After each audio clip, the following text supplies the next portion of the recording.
Welcome to Group 21's final presentation video of the Smart RFID poker table. The motivation from this project comes from the recent growth of poker live streaming. Texas Hold'em is one of the most popular variants of poker and has become a major spectator activity not only for professional broadcasts but also for smaller home games and small creators. The challenge is that poker is based heavily on hidden information. Viewers need to know the player's hole cards in order to understand the strategy, bluffs, and tension of each hand. Without that information, it becomes much harder for a viewer to understand what's going on. Current casino grade RFID poker tables can solve this problem, but they're usually very expensive, costs over $10,000, and are very bulky and not practical for a home setup. Our opportunity is to create a more affordable, lightweight, and portable smart poker table that can provide similar card tracking functionality for casual players, training, and streaming. The goal of the project is to create a poker table that can automatically detect player cards using RFID technology, process the game state, and display or broadcast useful information depending on the selected mode. On this slide, we can see a brief overview of the goals for this project. So essentially, we have the card tracking, we have a dual mode system, right? The trainer mode and the pro mode. We also have the real-time equity engine readings, safety, power, and current telemetry. We also have the live web stream and the portable mechanics of the actual structural board. And now we have the objectives, which have more detailed information than the goals. So on here, we really want to see the card sensing depth, the display update speed on the LCD, the equity calculation speed, the power rail stability, the telemetry and active cutoff, and the physical form factor of the actual portable table. Now, these are some of the engineers that we plan to demonstrate in the final and in the live demo as well. So we have the system recognition latency, the sensing depth for the RFIDs, and the power consumption response time. Here we have the house quality, which has the same specifications, but taking into account the marketing requirements. On this slide, we have a full system overview of how the structure of the board with some of the components and the boards have been placed all together. There is a few descriptions for each of the items.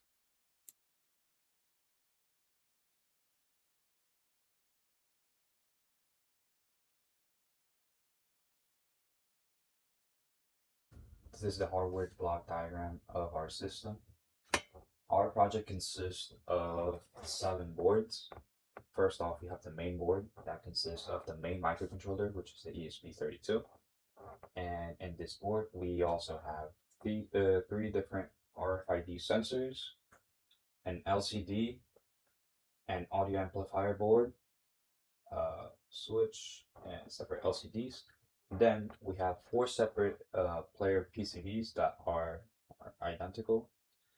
These include another RFID sensor, a secondary MCU, which is the MSP430FR2433, and an LCD.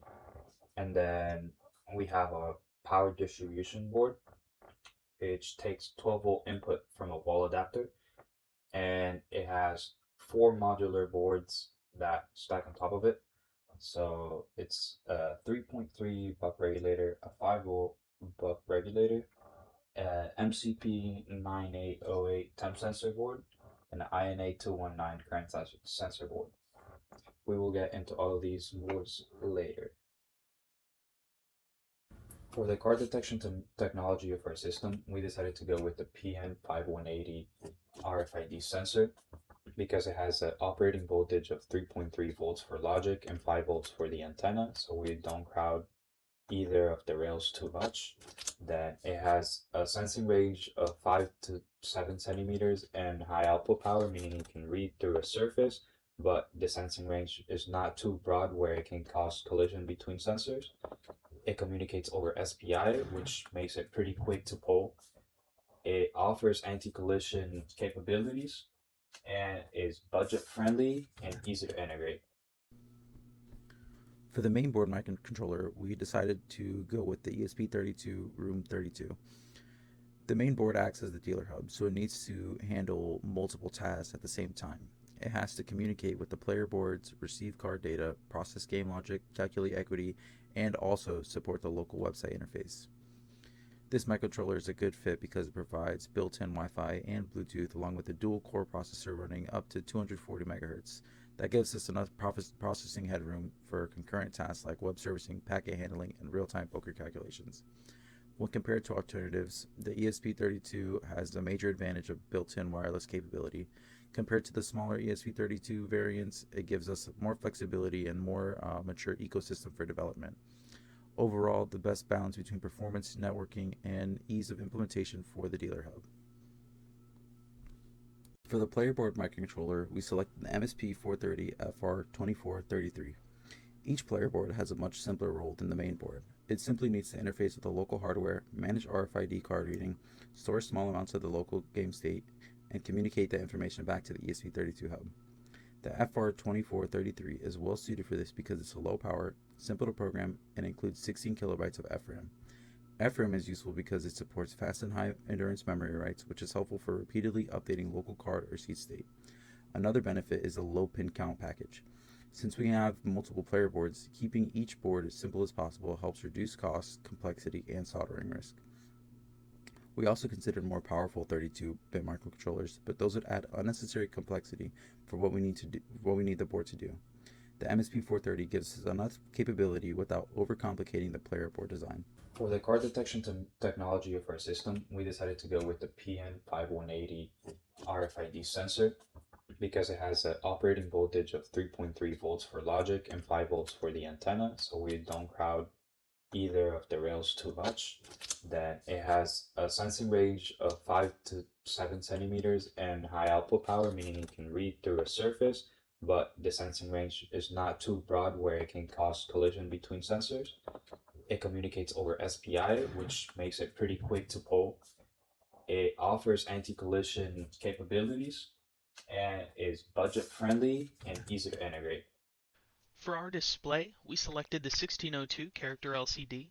By using an I2C backpack module, we cut the physical pin count down to just 2 lines on the player MCU, keeping our hardware overhead minimal for tracking seat status and voltage loops. We also rejected the graphic alternatives from WavesShare and SparkFun. They require data-heavy SPI layouts and would significantly increase our unit costs, which adds up fast when replicating the design across 4 identical player seats.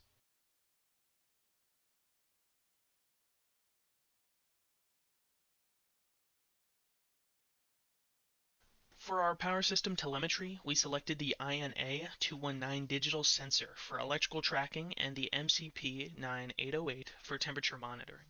Both components share our digital I2C bus, cutting down interface wiring while giving us high precision, factory calibrated data directly.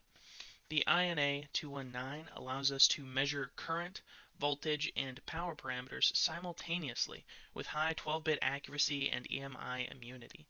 For thermal tracking, the MCP9808 provides an optimal precision profile of plus or minus 0.25 degrees Celsius. This lets us safely monitor system thresholds over long duration poker sessions without adding layout complexity. For our audio amplification, we selected the LM386 analog IC. It operates natively off of our 12-volt rail, allowing us to completely isolate our audio signals from the digital logic loops.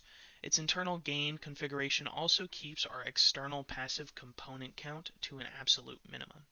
Digital alternatives like the PAM8403 were rejected because their switching frequencies inject significant noise into our nearby RFID antenna, while linear options like the TDA2030 require bulky heat sinks that complicate the table layout.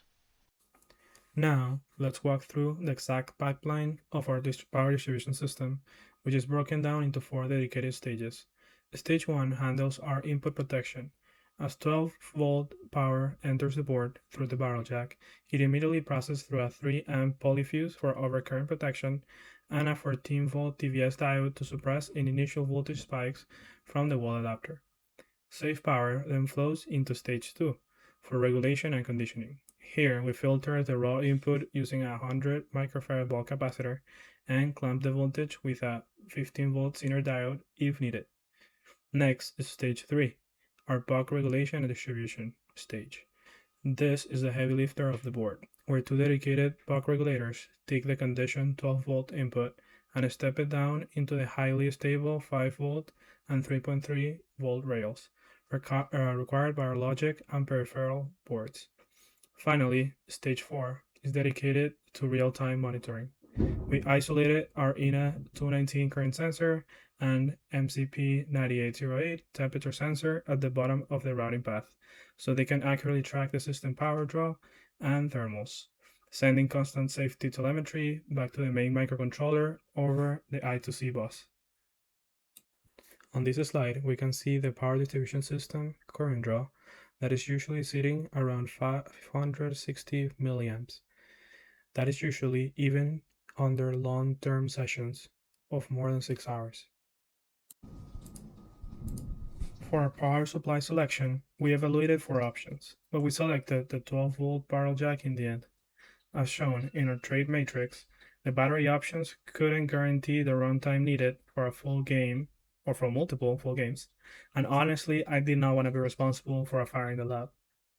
So we also tested the USB-C, which was a strong contender, but it introduced unnecessary circuit complexity. On the other hand, the 12-volt barrel jack was the clear winner. It requires the simplest PCB footprint, provides a secure mechanical lock, easily clears safety regulations, and delivers a full 36 watts of maximum continuous power, giving us plenty of overhead and unlimited runtime.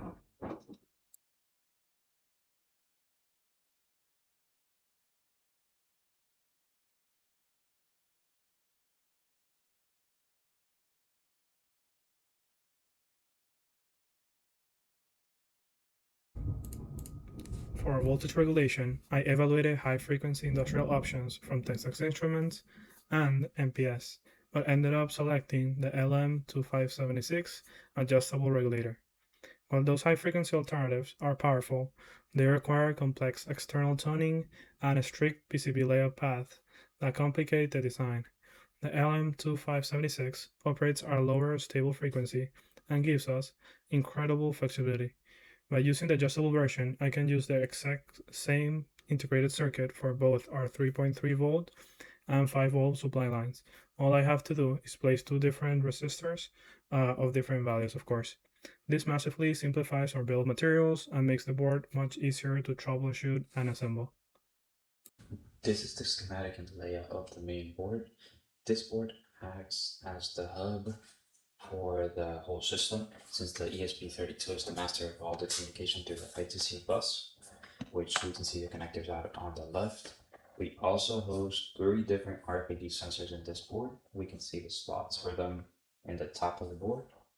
Here we also have the outputs for the player boards, which we have a ground pin to establish a common ground in the system, a 3.3 volt pin, and a 5 volt pin that is controlled by the switch to toggle the training and the pro mode by turning on or off the LCDs for the players. And in this board finally, we also have the audio amplifier board. We can see the connector slightly down from the middle of the board that has a ground pin, a GPIO, and a 5 volt pin, so we can successfully toggle on the audio. This is the schematic and the layout for the player boards. This board is a lot simpler than the main board. This contains an RFID sensor that senses the player cards, the MSP430, which is in charge of pulling the player sensor and giving back the data to the ESP so it can compute game odds and what to display in the LCD, and then it requests the information back from the MSP and it displays it on the player LCD. This slide shows the custom-made peripheral boards that we made for our project. We have the LM386 audio amplifier board, the MCP9808 temp sensor, and the INA219 current sensor. All of these layouts and schematics were obtained from each of the sensors' data sheets respectively, and they attach to a certain board in the project modularly. For example, the LM386 will attach to the main board, and the MCP and the INA boards will connect to the power distribution board. This slide shows the translation from our schematic on the left to the physical PCB layout on the right for the power distribution board. Because this board serves as the main power backbone for the table, our primary layout strategy focused on trace width. We routed 50 filament copper traces for the main 12 volts and 5 volt rails to safely carry our peak currents and minimize voltage drop. We also carefully routed the sensitive I2C data lines for our telemetry sensors away from the high current path to ensure our readings stay clean and free of switching noise. This slide demonstrates the flexibility of the LM2576 we just discussed. What you're looking at is a single unified schematic and a PCB layout that we're going to use for both the 3.3 volt and the 5 volt rails. If you look closely at the silkscreen nodes on the bottom left of the PCB layout, you can see exactly how we implemented this. The entire board remains identical. We simply swap out resistor R2 using a 3.1K ohm resistor for 5 volts and a 1.7K ohm resistor for 3.3 volts. Finally, for the layout itself, we utilize white copper pores around the main IC and the diode to maximize thermal dissipation and safely carry our peak current draws. This slide shows how different parts of the system communicate. The ESP32 functions as the main controller or master device. It communicates with the player boards and peripheral sensors using shared communication buses. The player boards collect RFID data locally, while the main board gathers that data and combines it into one complete game state. As you can see, the ESP32 is connected to the player board, LCD, PDS, and audio amplifier by I2C. The community RFID sensors are connected over SPI. When it comes to the player boards, the MSP430 is connected to the local LCD over I2C, and the player RFID sensors are connected over SPI. A key design goal for the communication architecture is reliability.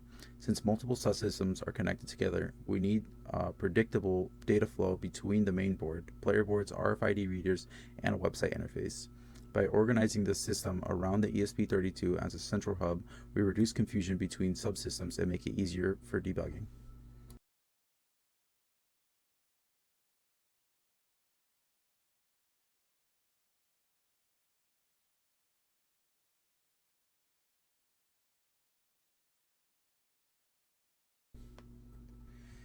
This slide shows the overall software game logic for the poker table. At a high level, the system begins by waiting for card data from the RFID readers. Once cards are detected, the player board sends that information to the main ESP32 hub. The ESP32 then updates the current game state, including player hold cards, community cards, and the current street of the hand, such as pre-flop, flop, turn, or river. After the game state is updated, the software determines what information should be shown depending on the selected mode. In training mode, the system can display private information such as hand strength, odds, or strategy-related feedback on the player LCDs. In Pro mode, these private LCDs are disabled and system focuses on sending card data to the local website for spectator or streaming use. The main purpose of this logic is to keep the poker state synchronized with the physical cards on the table while making sure the correct information goes to the correct output device. This slide focuses on the logic running on each player PCB. Each player board is responsible for monitoring its local RFID reader and detecting when a card is present. Once a valid card is read, the player board stores that card information locally. The board then waits for communication from the ESP32 board. Instead of each board sending data whenever it wants, the system is designed around a master-slave communication approach. The main board controls the timing by polling each player board. When the player board is requested, it sends its stored card data back to the main hub. This approach helps avoid communication conflicts and keeps the system organized. It allows each player PCB to remain relatively simple since the more complex games processing is handled by the ESP32 on the main hub. This slide shows the sequence for reading a player's card. First, the player places a card over the RFID reader location. The PN5180 reader detects the RFID tag embedded in the card and reads the card's unique identifier. The MSP430 receives that RFID data and checks whether the read is valid. Once the card is validated, the player board stores that information locally on the buffer. The card does not immediately force that data onto the main system. Instead, it waits for the ESP32 to pull it. When the ESP32 requests data back from that player board, the player board sends the stored card data back to the main hub. The ESP32 then maps the card UID to the correct playing card and updates the current game state. Once the cards are processed, the ESP32 can send that information back to the player board depending on the mode. It also then updates the information and game state to the website. This sequence is important because it separates card detection from game processing. The player board handles the local read, while the ESP32 handles the full game table logic. The website follows this state diagram to control its actions. First, the dealer creates a session by entering the player names, chips, and blinds that will be used in game. Then, when you create the session, a code is generated for spectators to join. Then, once you boot up the session, you enter the pre-flop phase, which goes accordingly with player actions. And the dealer is responsible for transitioning between each player virtually and entering their bets and all their actions on the table. And then after the pre-flop, when the game goes onto the flop, the dealer will continue to do so all the way until showdown. To connect our physical table to the streaming website, this will be done by mainly the ESP32 reading all the RFID sensors and the card data, and this will encapsulate all the data and send it to a MongoDB backend a database through HTTP post request over Wi-Fi, and then this data will be split onto somewhat meta data fields such as the game session information, the player state such as chip count, current bets and stuff, and the card data. So what hand do you have, your game winning odds, the cards that are on the community part of the table, and then all of this data from the backend will be pulled then by the front end to populate the actual streaming website and display everything that is in play and related to the game. The following 3 slides will show the user interface for the website itself. First, since we only have one physical system, the website is limited to only connecting to one ESP32. This limitation was made so we don't have any other systems connecting to the same website and causing data corruption or any collision in data for the site. Then you can start a game session as a dealer by entering the 4 player names, the amount of chips they have, and the blinds that will be played. And if you're a spectator, you can enter the session code that will then be generated to watch the game. Moving on, now we have what the website looks like from the dealer's perspective. It shows the session code that you can copy and send it to someone so they can watch the game. And you can see the 4 players there displaying their names, the stack they have, and the win odds they have. Right now it's not populated with card data, but when it is populated with card data, it will display the winning odds as well. And then on the right hand side, you have all the betting controls that will be handled by the dealer. This is the way that the site is going to track chips. So once a player bets on a certain amount of chips, the dealer can enter it. And if they do any other actions such as checking, folding, or going all in on the hand, the website will track it as well. And the dealer is also responsible from switching game phases, so from pre-flop to flop to turn to river, and then all the way to showdown. There's also a button to undo the last action and to end the session once you finish playing as a dealer. And then now we can see the spectator mode. It looks similar to the dealer mode without all the betting control actions. Here's a read-only mode. I will say it in the bottom so you cannot mistake it. And in the top right, you also have the option to leave. From a testing standpoint, we have verified that the ESP32, so the main microcontroller on the main board works. All the power rails work and the I2C bus connections work. We can see here by the pictures that we tested it by connecting to the MCP9808 temperature sensor, which also is proven to work. We also connected it on the same bus to the current sensor, and the ESP was able to correctly identify the address of each and only pull one at a time while displaying it to a LCD that was also connected on the same I2C bus. And the LM386 audio amplifier board was also tested, and it correctly outputs sound. Additionally, we also tested the player output connections on the main board that go all the way out to the player PCBs, and these have been proven to work. Also, toggling the mode switch to see if the 5-volt rail turns on or off to turn off the LCDs in game, which also correctly works. And the power distribution board had some troubles at first, but we were able to debug some of the issues and get a stable input to the board, powering on the two LEDs, proving that the system is getting power to the rest of the system. Here on this slide, we can see the hardware success on the testing side of things. Specifically, I'm going to talk about the power distribution system board. So on the left image, we can see the power distribution board. This was the initial revision that we kind of did, which included the 100K resistor, included a MOSFET, it included a Zener diode, 15 volt Zener diode. But we found that one of the traces, one of the vias, was creating a short. So it was actually just outputting 0 volts on the other side of the board, hence why we had to connect a few different points of the trace to bypass that. But we noticed that the voltage was dropping a lot on the right side of the board where all the components sit, right? So the regulators and the temp sensor, which is not what we kind of wanted. So we decided to redesign the board, take out those initial components that I mentioned, and also take out that via that was creating that issue. We ordered the boards, and then once tested with the multimeters and probes from the lab, from the senior design lab, and with the DC electronic load, we got to finally see a full-blown perfect result, which was an incredible success.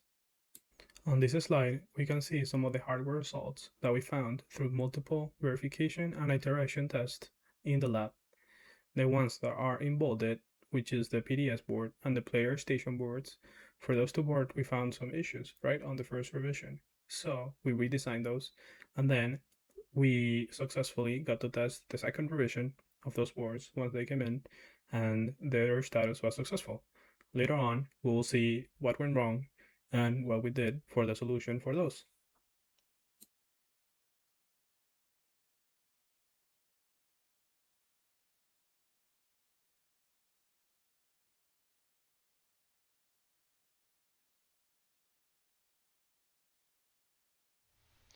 During hardware testing, we encountered and resolved a few critical engineering challenges. Beyond resolving I2C timing synchronization between our microcontrollers through a custom master-slave polling protocol, our hardware focus shifted heavily to thermal and signal integrity. To prevent our LM2576 regulators from exceeding safety thresholds during extended gaming sessions, we programmed automatic thermal alerts using the MCP9808 sensor and our LM386 audio amplifier. Additionally, we mitigated cross-board signal attenuation inside the 3D printed enclosures by strictly limiting our wiring harness runs to prevent data corruption. Finally, we're actively troubleshooting unexpected voltage drops in our custom PDS board by checking the layout designed for minute solder bridges and trace anomalies. On this slide, we can see some of the hardware difficulties faced and the solutions that we approached in order to solve these issues. First, we had the PDS protection circuit flaws.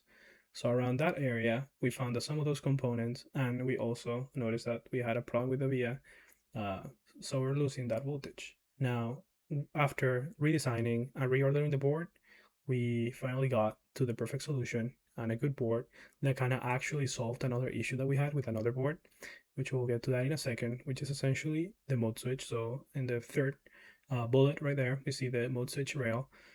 From there, we kind of build another 5-volt pin connector that pretty much can connect directly to those players' RFIDs. So whenever we turn the mode switch, they won't turn both the player's RFIDs and the player's LCD, which is not what we initially intended. But once we reordered that PDS board, we got to also solve that issue. So we did two in one. And then for the second bullet, we just had kind of communication bottlenecks because we selected some hardware components that were not as ideal, even though they require a little bit more complex design. We decided that was the best solution, and they ended up working as well. On the software side of things, some issues that we face while testing is that the MSP430 MCUs were having issues in communicating with the ESP32s over I2C. So we decided to change the MSP430s to ESP32s and communicate them all through ESP now. Then another issue was the mobile interface of the website was cutting out the players or making them too small, and it was cutting out completely the community cards section of the dealer mode. So we redesigned the UI so it's more visible. And when communicating the ESP32s, we were having problems with the packets failing, and this was because they were standardized in one Wi-Fi channel, and the network was changing constantly. So we made it dynamically adjust to the channel that the network was using, and that solved their problem. For our overall performance evaluation, we are validating the system against all top-level engineering requirements. On the hardware side, our verification focuses on confirming stable, noise-free power delivery and maintaining safe thermal thresholds across the board layout.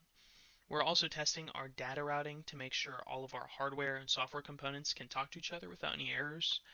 At this stage, most of our custom PCBs are completely built, soldered, and tested, putting us in an excellent position to meet all of our final project goals.